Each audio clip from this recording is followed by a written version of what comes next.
We're now in October 2018, and the bicycle season will soon come to a close in our part of the frozen north.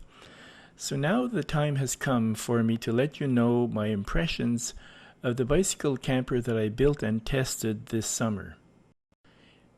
This is the trailer that I spent 2 months building and which I tested on a 600-kilometer trip from the Peace Tower in Ottawa to the CN Tower in Toronto.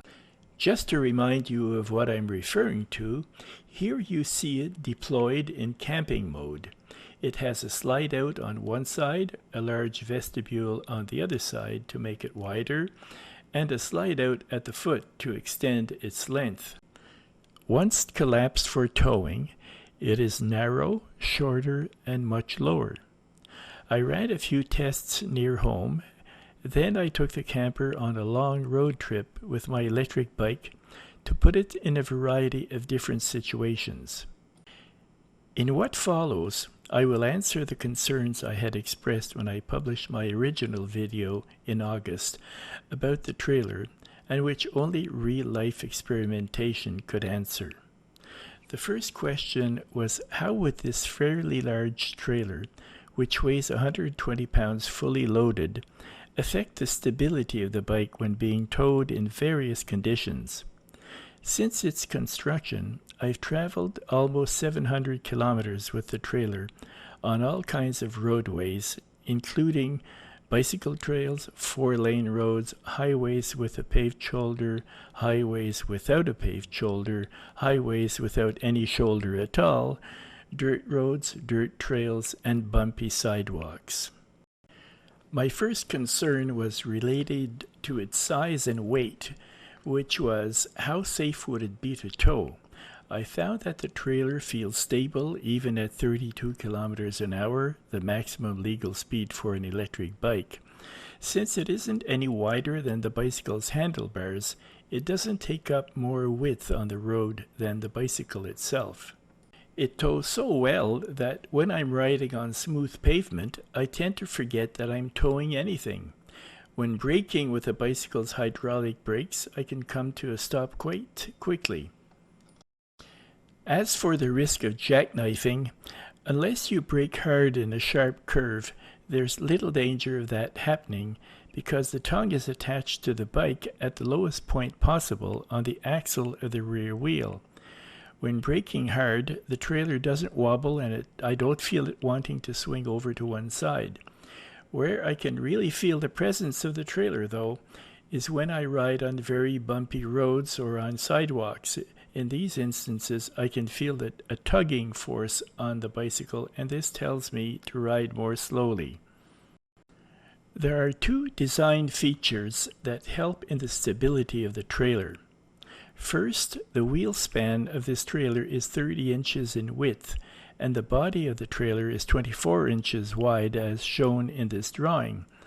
With the body of the trailer being more narrow than the wheel span, there's less danger of capsize in a sharp curve.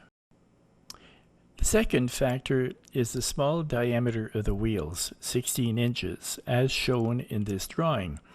This places the center of gravity very low, close to the ground. However, in spite of these design features, I always use caution when taking a curve. Again, with regards to roadworthiness, is how the trailer reacts in a strong side wind or gusts, aggravated by passing trucks. Although my experience is still too limited to say for sure, I haven't encountered any problem in this regard during my tests. All in all, I would say that this camper is roadworthy, but you do have to keep in mind that it's heavy. You have to slow down when going down a steep hill, you have to plan your stops longer in advance, and you just can't go as fast as with a bicycle without a camper. And of course, some trails are just not suited for towing a trailer. Another aspect I wanted to test was the resistance to high winds when the camper is deployed on the campsite. My question was, will a camper, by virtue of its shape and its height, be susceptible to tipping over or being damaged by high winds? My impression is that it should resist as well as a tent, but this is still an unanswered question, as I haven't encountered those conditions yet. Barring testing the camper in a wind tunnel, only real-life conditions can answer that question.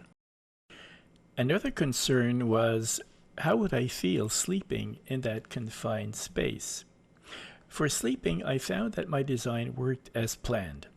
The lateral pullout and the open doorway to the vestibule make it wide enough to be comfortable. The foot pullout makes it plenty long enough to stretch out in. The foot pullout actually could be made longer or shorter depending on the size of the occupant. The Bériault camper is bigger than a one-man tent and just as roomy as a two-man tent. Where it shines compared to a tent is the smoothness of its floor. You never have a bump or depression in the middle of your back when you're sleeping. I can sit up and I can even kneel down straight with headroom to spare.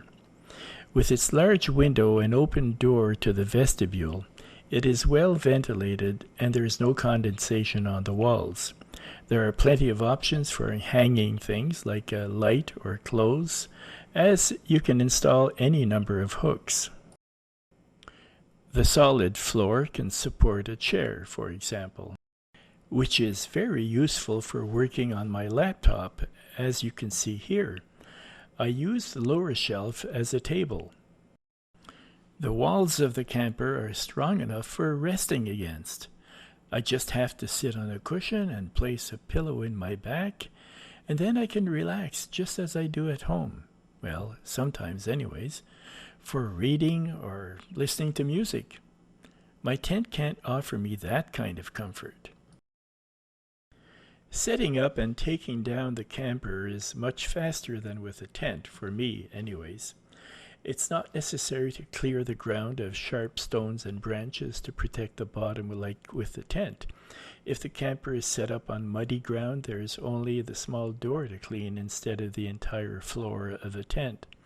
There are only 2 pegs for the vestibule. With my tent, I sometimes have to find a rock to pound the 14 stakes into hard stony surfaces. I will shortly post a video on the comparison between setting up the camper and a tent. Some people have commented that the structure appears flimsy. The individual parts are lightly built, but once they're all mounted together, the structure is surprisingly sturdy. So far, it is holding up well. The hood has been raised and lowered hundreds of times during construction and testing, and is showing no signs of coming loose.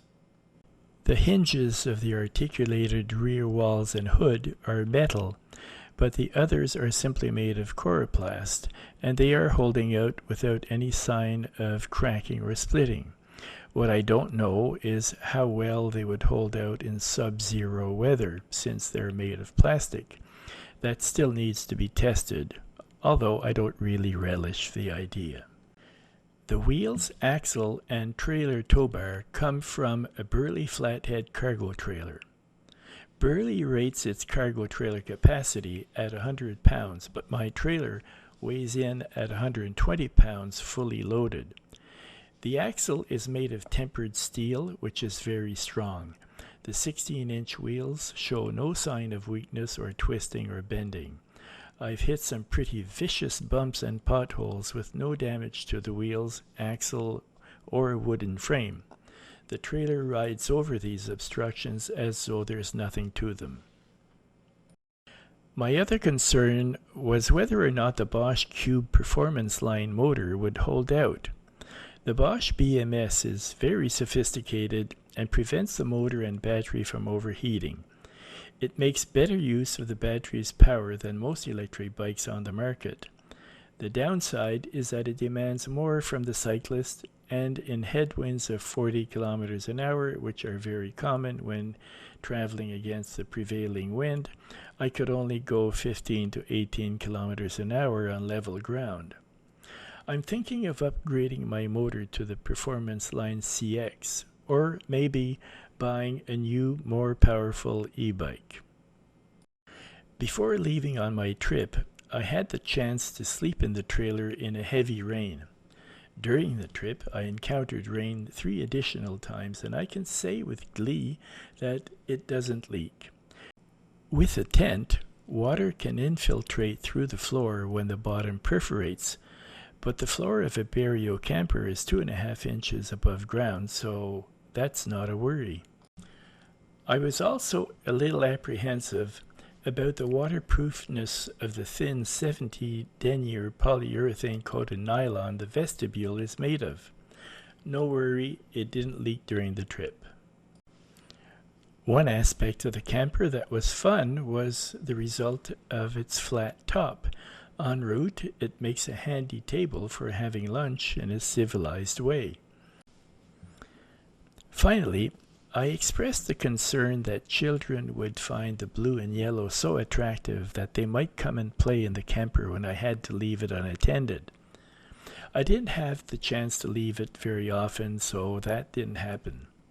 However, on a few occasions, parents would take their infants or small children to see my trailer up close. It was amazing to see their faces light up at seeing a grown man living in such a colorful, tiny house. Traveling with a bicycle camper generates a lot of interest.